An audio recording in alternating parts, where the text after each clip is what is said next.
Hello les amis, je vous retrouve pour une nouvelle vidéo sur le football et l'Euro 2024 et je vais vous présenter le résultat du match Danemark-Angleterre en statistique. C'était le match de la deuxième journée dans le groupe C et le match s'est soldé par un match nul, un but partout. Alors on va revenir sur les statistiques en détail de ces deux équipes, on va tout décortiquer pour essayer de comprendre un petit peu comment ça a pu se dérouler et on terminera surtout par le classement du groupe C avec le résultat également de l'autre match qui s'est joué aujourd'hui et avec en faisant un petit focus sur la prochaine journée où tout est possible dans ce groupe C, où tout s'est resserré suite à ce match nul entre le Danemark et l'Angleterre. Alors dans cette rencontre, c'est vrai que l'Angleterre a ouvert le score à la 18e minute sur une petite erreur du défenseur qui s'est fait prendre de vitesse, il ne regardait pas au bon endroit, il s'est fait prendre de vitesse par Kyle Walker, l'arrière droit anglais, qui après a centré et le ballon est revenu sur Harry Kane qui a pu mettre la balle au fond de la cage. Ensuite, le Danemark a poussé, parce qu'au début c'était un peu compliqué. Ils ont poussé et ils ont réussi à égaliser à la 34e minute par Jules Mann. Et donc ensuite, en deuxième mi-temps, ça a été un peu compliqué pour l'Angleterre, qui a beaucoup reculé, qui a eu plus de mal, on va dire.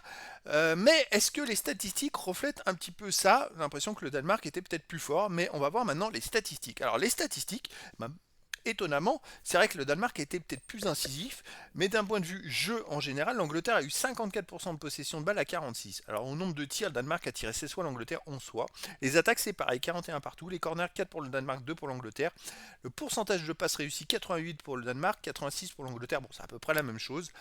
Les passes réussies sur passes tentées, 482 sur 546 pour le Danemark et 470 sur 541 pour l'Angleterre. On a à peu près le même nombre de ballons à la passe touchée par les deux équipes. C'est assez bluffant, on va dire. C'est vrai que ça reflète un jeu plutôt équilibré. Finalement, il y a eu match nul, un but de partout. Les stats montrent ça pour l'instant. Les ballons récupérés, 42 le Danemark, 38 l'Angleterre. Hors-jeu, 4 Danemark, aucun Angleterre. Arrêt, 3 Danemark et 6 arrêts l'Angleterre.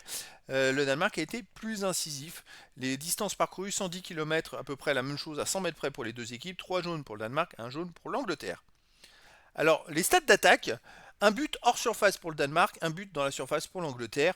Au niveau des tirs, 7 cadrés pour le Danemark, 4 cadrés pour l'Angleterre. Ça fait quand même une différence, mais après, ils ont tiré 5 fois de plus, les Danois. Les tirs hors surface cadrés, 6 tirs hors surface cadrés par le Danemark, 2 par l'Angleterre. Une équipe qui a vraiment une puissance de frappe de loin qui est plutôt intéressante. Les passes décisives, une pour le Danemark, aucune pour l'Angleterre. Alors, normalement, pour moi, il y en a une. C'est vrai que ça fait suite à une belle action collective. Et je ne sais pas si quelqu'un touche, il me semble qu'un joueur touche la balle quand même avant que la balle arrive sur Harry Kane. Mais après, bon, c'est vrai que moi j'aurais mis une passe décisive au moins pour Kyle Walker si c'est un défenseur qui touche parce que c'est sur la lignée. Bon, après c'est comme ça. Les autres statistiques, donc au nombre de dribbles, 19 pour l'Angleterre, 6 pour le Danemark. Les courses en tir offensif, 16-11 pour l'Angleterre. Vers le camp adverse, 17 pour l'Angleterre. Et dans la surface de réparation, 5-4 pour le Danemark. Bon, il y a quand même des petites tendances pour l'Angleterre dans certains domaines du jeu et pour le Danemark dans d'autres domaines du jeu. Les stats de distribution, alors comme on l'a vu, c'est à peu près la même chose, hein. Pourtant, il y a eu un peu plus de possession de balle pour l'Angleterre, mais léger. Les courtes passes réussies, 172 le Danemark, 148 l'Angleterre. Les moyennes passes réussies, 283 l'Angleterre, 277 le Danemark. À peu près pareil, les longues passes, 39-33 pour l'Angleterre.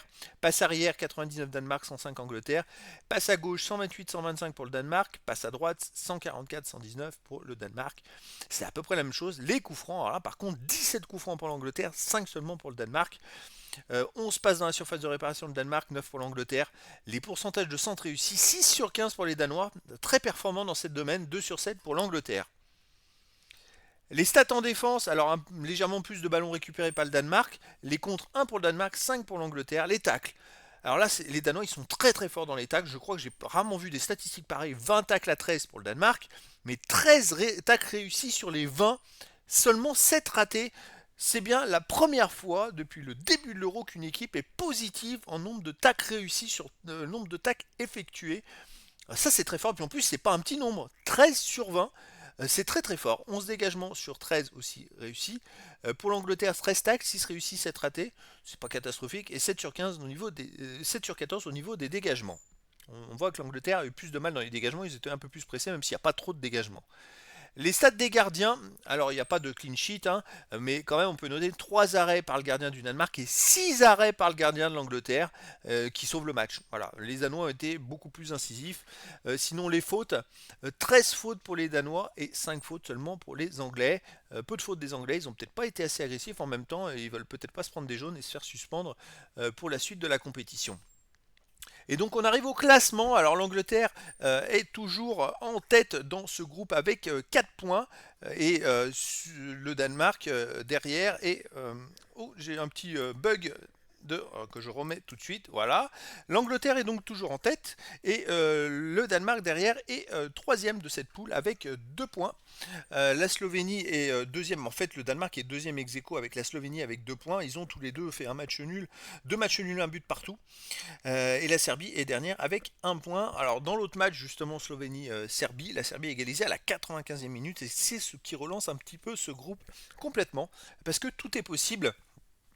On a une dernière journée avec Angleterre-Slovénie et un match Danemark-Serbie. Donc si la Slovénie bat l'Angleterre, elle peut se qualifier avec 4 points, avec 5 points, elle est première. Si le Danemark bat la Serbie, ils peuvent être premiers aussi avec 5 points. Donc en fait, l'Angleterre pourrait peut-être se retrouver troisième du groupe. S'ils perdent le dernier match, ça serait assez fou.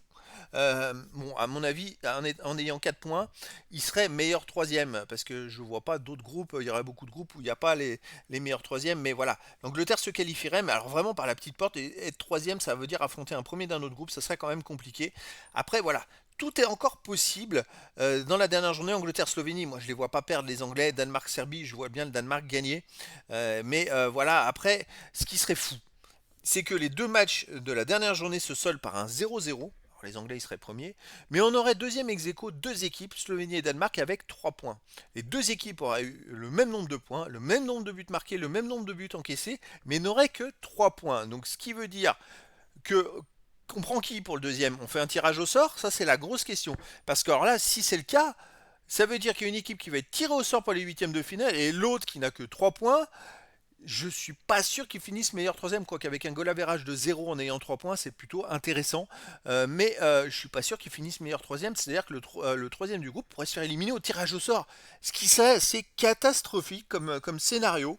Ce serait même horrible. En tout cas, voilà, ce match nul, donc l'égalisation de la Serbie à la 95e contre la Slovénie relance le groupe. Le match nul du Danemark contre l'Angleterre également. En plus, les Danois ont montré qu'ils auraient presque pu gagner le match. Et donc, ça va être une dernière journée très intéressante. Donc, ça sera le mardi 25 juin où il y aura donc Angleterre-Slovénie et Danemark-Serbie en même temps. Donc, les deux matchs, les équipes ne pourront pas calculer puisque les matchs vont se jouer en même temps. Donc voilà les amis, écoutez, c'était la présentation du résultat du match en détail. Danemark-Angleterre qui s'est donc soldé par un match nul un partout. Et ça relance complètement le classement dans ce groupe C de l'Euro 2024. Voilà les amis, je vous dis à très bientôt pour une nouvelle vidéo.